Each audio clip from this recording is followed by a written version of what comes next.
Hi, my name's Troy Tueller. I've been arm wrestling for about 4 years now. I train at Bob Brown's place in Utah. I actually just came from there. That's why I'm covered in chalk, excuse me. But I wanted to make a video kind of talking about trainings, specifically training new guys. Now, I think I should make it clear that although I think if you are a newcomer trying to learn just basic technique and just get an understanding of the sport, I think you can learn from this video. But this is more directed towards people who train the new guys, right?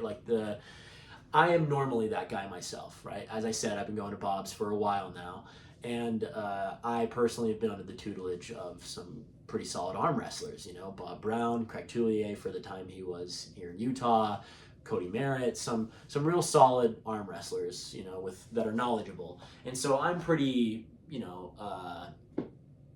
confident in my understanding of the sport. And so it is often that I am the guy that has to teach the newbies, right? Which I'm fine with, I love doing.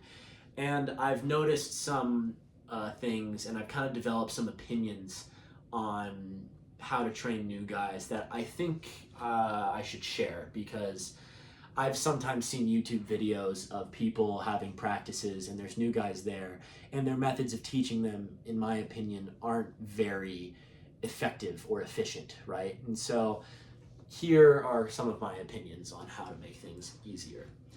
So I think the first thing that you could do to kind of gauge where a new guy lies, because maybe he's had a bit of experience, or maybe he's even just watched a couple of videos and has an idea of how to pull a little bit, there's a way to gauge it, and it's pretty simple. So the first thing I do when I grip up with a guy is I just tell them, hey, do what you would normally do with all your knowledge on arm wrestling, just pin me. And you'll let them take you down. You don't fight them much. You just let them take you down just to get an idea of where they stand. If you're lucky, maybe they weirdly are naturally pretty good at it. They start incorporating a bit more body movement. There's some hand control going on and some proper form. If that's the case, then awesome. You won't have too much teaching to do. But it's likely that when they start arm wrestling, they're just going like this. And if that's the case, then you got to start from the ground up. And so here's how I think you should do it. So obviously teach them about safety. We don't want to snap their arm in twain. Teach them about that break arm position. Make sure they understand to try to just keep their arm away from any kind of dangerous position that could harm them. After you get that out of the way, techniques, right? What do you teach them first? I think a lot of people do this thing where, depending on where a new guy feels strong, that's where they will kind of stick to, the technique, like what they're going to teach them, right?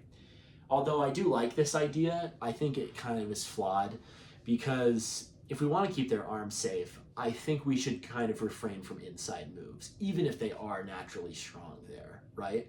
Because I've seen it before with my own eyes. There was a guy who went to Bob's practice for a little bit. He was a brand new guy, strong dude, naturally just liked kind of carving inside, right? He just felt strong in a hook. He liked pulling there. He could top roll, but he just liked going there more often. And one time he showed up to practice, and within the first 10 minutes, he was pulling a bit more of a seasoned arm wrestler. He was going inside, and then just a little bit of a tweak happened just because he's new, he's not too perfect in his form, and boom, broken arm, which you hate to see. And it was messed up, and it sucked. It was a terrible experience for that guy, and we all want to avoid that. So in my opinion, the best move to teach newcomers is the posting style top roll, for numerous reasons. I think the posting style top roll has a lot to do with back pressure, up pressure, that high knuckle, posting, pronation based attack, right? I think that's a very simple move to learn, but also a pretty safe move to learn. Because, as I mentioned, when there's a new guy kind of trying to carve in and hook and bring his shoulder in the game, even if he feels strong there, it's kind of riding a bit of a line. It's like, there are many occasions where somebody kind of, starts the sport in a hook and kind of gets used to pulling in a hook often, and they stay safe, which is fine, and that does happen. But I do think because the posting top roll has just a lot more back pressure to it, and less carving in and coming forward and possibly putting yourself in that break arm position, it's a bit of a safer technique, right? But it's still effective. Another reason why I think it's a good move to teach new people is that it's pretty simple to teach. It's not very complicated, and it feels pretty natural to other movements. It's similar to that hammer curl and that lat drag. It's not too complex. Like there's something like the low hand top roll, which is a very effective outside move, but in my opinion, there's a lot of complicated things going on with the hand, right? And even though this is very important, we don't want to overstimulate the new guy, right? We don't want to throw a bunch at them at once and get them all confused. We want to try to make everything we're telling them sound and easy to understand, right? And so instead of like trying to get them all precise with these movements and pressures in the low hand, the posting top roll is a bit more simple. It's that up pressure, rocking your wrist back and up, and maintaining that static pronation, and then when dragging back, going for that pin, going down, right? I think that this move is the best move to learn when you are a new guy. I've taught it to new people before. It's easy for them to understand for the most part, and it keeps them safe. So yeah, posting style top roll, I think that is probably the best move to teach new people.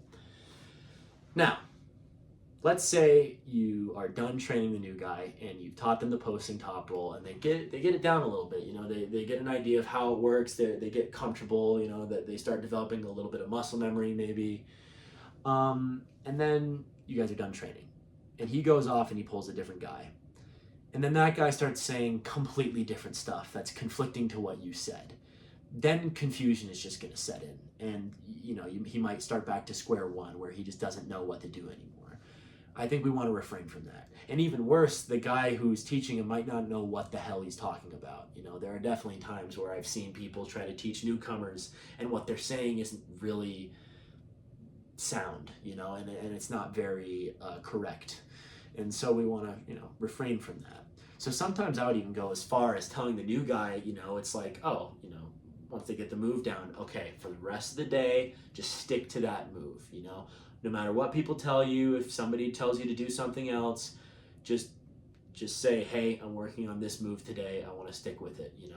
I think it makes it easier for them to just stick with that move. It's just a consistency thing, really. It's less about trying all these different things and getting really complicated so soon, and more just like getting it down, repetitive.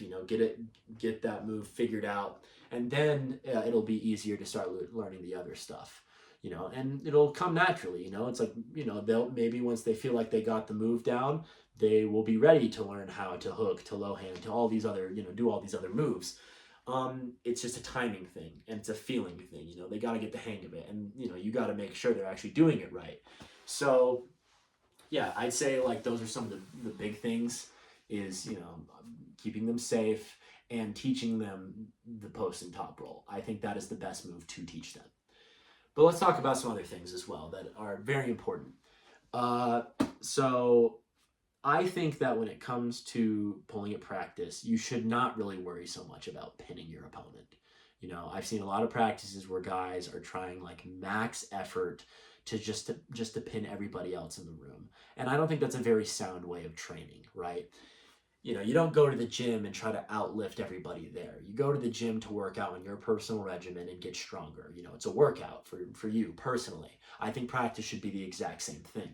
When you come to practice, you shouldn't worry about beating this guy that you've been wanting to beat for a while. You shouldn't worry about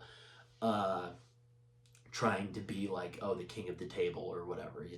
You should worry about just getting stronger in the areas you need to get stronger, and working with each other. You want to have a good environment at your practice. And the thing is that practice is the best part about the sport, right? It's just coming to practice and pulling with a bunch of your friends and just having a good time and getting competitive and getting a little egotistical and wanting to pin everybody is completely normal. I've done it myself. It's a normal thing. But I don't think you should get too far ahead of yourself, right? And you want to teach the new guys that. You want to let them know, like, hey, you are not coming here to beat everybody. You know, you got to let them know that you aren't here, you know, you aren't just going to be showing up and just hitting into everybody as hard and as fast as you can. You're not going to learn anything. You're just going to beat the shit out of your arm within the first hour of practice, and you won't be able to pull for the rest of the night, right? Or lift your arms even. So yeah, we want to refrain from that. I think instead of worrying so much about pinning, I think you should worry more about kind of coordination and understanding of pressures, right? So something that I love doing at my practice, I call it pressuring up. It's pretty simple. It's basically just slow pulling, but just really, really thinking about the pressures in the hand. You are pretty much going no higher than 40% effort, and you are just getting an idea of what moves do what. It's a great warm-up tactic and cool down tactic, you know, just once you're done with practice. But the idea is that you're gripping up with somebody and you're just moving your elbow around a little bit. You know, you're doing these little movements, little pressure in the hand, like, oh, what does this move do against this move? How can I combat that move? Little stuff like that. I think it is a brilliant way to teach new people because, you know, the best way to train for arm wrestling is to do it. And the newbies, you know, like they're going to really be excited to, you know, come and learn how to arm wrestle, hopefully. And I think that this is a great way for them to like kind of realize things. You know, they understand the counters. They start understanding how to apply pressure correctly. Instead of just going full bore and trying full effort and potentially hurting themselves, right? Speaking of which, another important philosophy, if you will, or just training method at practice is, I think some people call it the junior and senior method. Most people hopefully are familiar with this. If you are not, I suggest you follow it, but it's pretty simple. Let's say there are two arm wrestlers. One of them is, you know, less experienced, not as strong, just the weaker guy, I guess. You know, that's the junior. And the senior is the guy who is stronger, who is more experienced, and is more likely to beat the junior, right? Now, obviously, the senior just gripping up with that junior and just smashing him to the pad, just taking his hand over and over again, pinning him like nothing. Nobody's gonna learn anything. The junior's probably just gonna get injured, and the senior is just gonna, you know, it's like it's nothing. You know, it's like you're just repping it for with no benefit. So what you want to try to do is the senior is going to be the guy that holds, right? You're going to refrain from pinning, maybe even refrain from going to the winning side whatsoever. Just hold center, or maybe give stuff up, give the junior some things to work with. And that's what the junior does, is he works. You know, he's going to be the guy adjusting, you know, being a lot more offensive, trying to gain advantages, while the senior holds. It's real simple, and it's an effective way, so that way both guys get something out of the workout, you know? So yeah, I think having this mentality of kind of working with your teammates instead of trying to beat your teammates, you will become a better arm wrestler, legitimately. Like, you will make better gains, you will develop better understanding of pressures, and you will just have a better experience. You know, you'll have a better time at practice. It's gonna be more fun. It's gonna be more educational. It's better that way. So yeah, you don't want to have the new guy just be getting ripped open. You don't want him to just be told so much information in the span of 5 minutes to where he forgets all of it by the time he walks away from the conversation. You want things to be sound and understandable, right? And I think another important thing is to have the new guys kind of pace themselves. I've also seen people who show up to practice and they just get ripped open, and they just keep trying over and over again, and they get pretty bad tendonitis and elbow pain the next couple of days, and it can legit scare them off. Like, you know, I've seen people never come back after the first couple of practices just because they are experiencing too much pain, because they just keep going and going and going, you know, and we want to refrain from that, because that could lead to potential injury as well. So I would say let the new guy know, hey, just pace yourself. You know, it's like once you start getting tired, sit down, take like a 15-20 minute break, take your time, don't overdo it, because it's going to take some time for them to build up the stamina and the ability to kind of apply pressures for like a prolonged period of time. It's definitely going to be something that comes with time, right? And that's another like very true statement, is everything I've said here, talking about like my beliefs on like just the posting top roll being an effective training method, and making sure that they are consistent with these things, is that even still they might not get it down that fast. It's going to take time. It's like, this is just a very unnatural thing that we do. Arm wrestling is a strange thing that many people aren't used to, and it's going to take time. I don't think any of us were perfect, within the first couple of years. Like, this takes years of mastery, obviously, but that's kind of the beauty of it, right? Is over time, these new guys that you train will get better as long as you do your job correctly. So yeah, those are pretty much all my thoughts. I just think that these are ways to help new guys learn easier and keep safe. Uh, yeah, I'm pretty sure that's all I really got. I don't really post much on this channel besides some different kind of content not related to arm wrestling. I'll probably be posting more arm wrestling related content in the future. We'll see. I don't know.